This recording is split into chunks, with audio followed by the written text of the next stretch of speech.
All right, next we're going to talk about brand names and advertising. So, brand names and advertising are born out of the fact that these types of industries, these types of firms, companies, are trying to differentiate their product, right?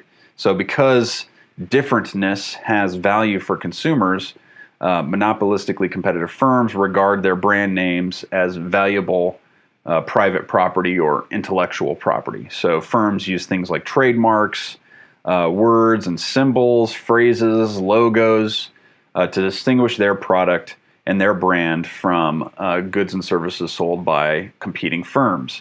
And a successful brand image contributes to a firm's profitability, right? So think about your favorite brand of whatever, favorite brand of ice cream, favorite brand of clothing, and think about why it is that you are drawn to that brand and what your attractedness to that brand does for their profit, right?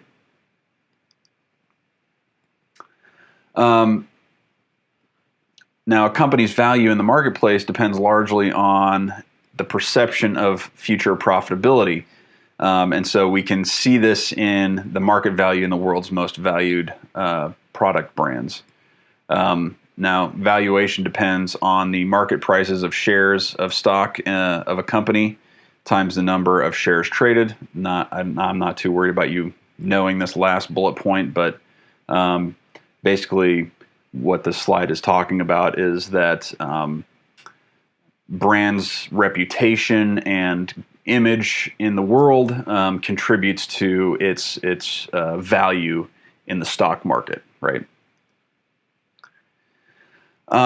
Okay, so let's talk about three different types of marketing. So there is direct marketing, there is mass marketing, and there is interactive marketing. So we all have experience with all three types of these marketing strategies.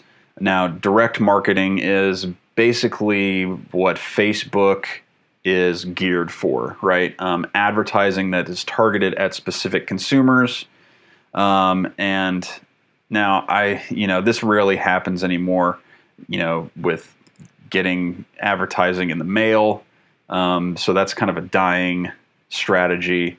Telephone calls definitely happens a lot. I get tons of calls every single day almost that I screen that are basically telemarketing calls because I've, at some point in time entered my phone number shopping for car insurance or something like that, as well as same thing with emails. But then there's also what happens with Facebook. If you've ever noticed, maybe you're shopping online, you're looking for something that you're interested in maybe buying, and then later on you're like scrolling through Facebook or Instagram or whatever, and an advertisement for that thing that you were looking at earlier pops up, right? That's direct marketing, right? Facebook can track your browser history and your behavior on the internet, and can use that information to market to you directly because it knows that you have some interest in that product. So that's direct marketing. That's sort of different from mass marketing, which is basically just advertising to everybody, right? So these are like Super Bowl commercials, billboards along the road or the freeway, right? There's no way to target a billboard, I don't think. Maybe on some level there is, but for the most part it's mass marketing, where they're just trying to get as many eyeballs on their advertising as possible. So, television, newspaper, radio, magazine ads, these are all for the most part mass marketing, although some of these things could be targeted, right? If you're looking at Cosmo, for example, most of the ads are going to be, for things like makeup and clothing and things that a stereotypical woman is interested in. You're not going to see advertisements for like muscle car engine repair and things like that in Cosmo. So there's some targeting going on, but in any case, that's the idea behind mass marketing. And then there's this sort of more recent development in marketing, which is interactive marketing, which is advertising that allows a consumer to sort of follow up directly by searching for more information, and in that way the the consumer is actually interacting with the firm, right? So it's a good example of this.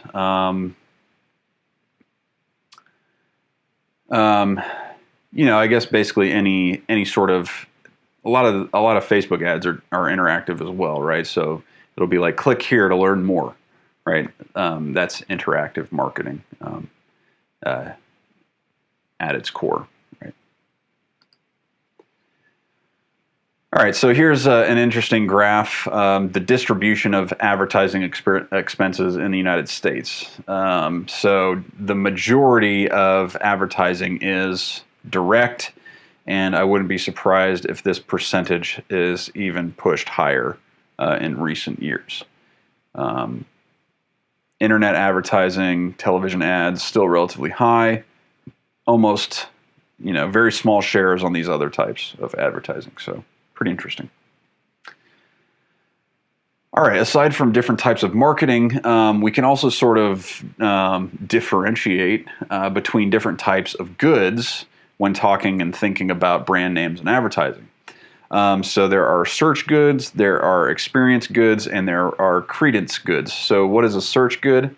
This is a product that has characteristics that allow the consumer to sort of evaluate the product's quality in advance of purchase or before purchase. So, this is like when you go to a clothing store and you try on the clothes in a dressing room,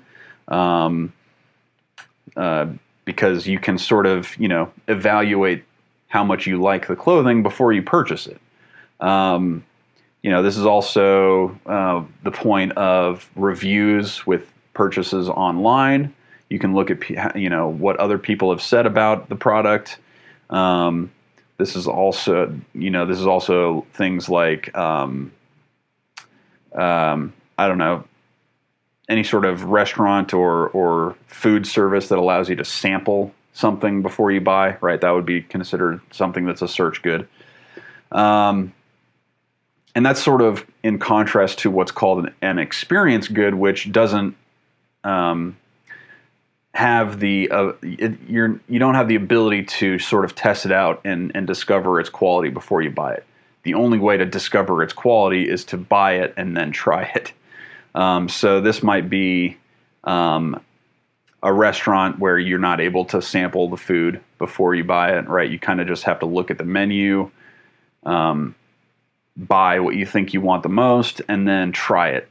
And then you don't know whether it's good or not until after you've purchased it and you try it. And that's why it's called an experience good.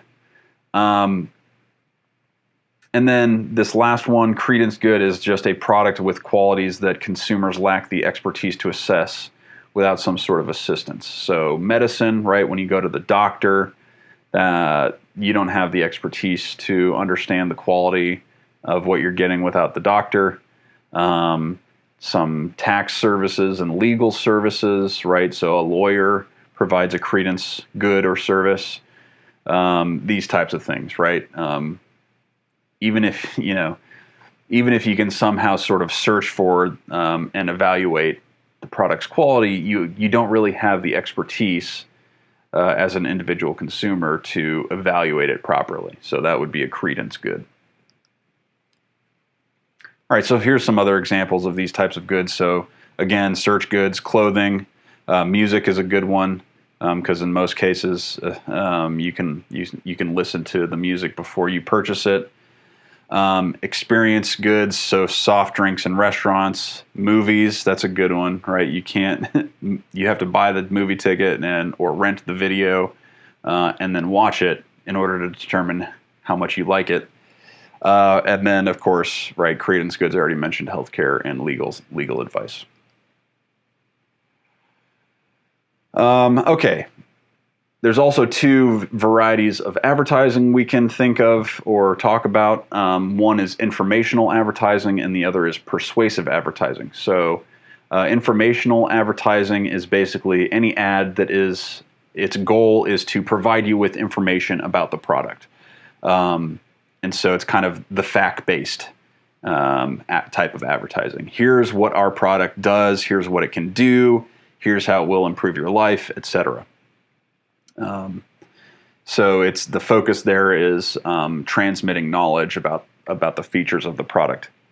Now this is as opposed to persuasive advertising, which is sort of emotional based. There aren't necessarily any facts or information that the ad's giving you. It's just trying to make you feel in a certain way in order to persuade you to buy the product. So these are like Coke advertisements that show people dancing and smiling and having a good time.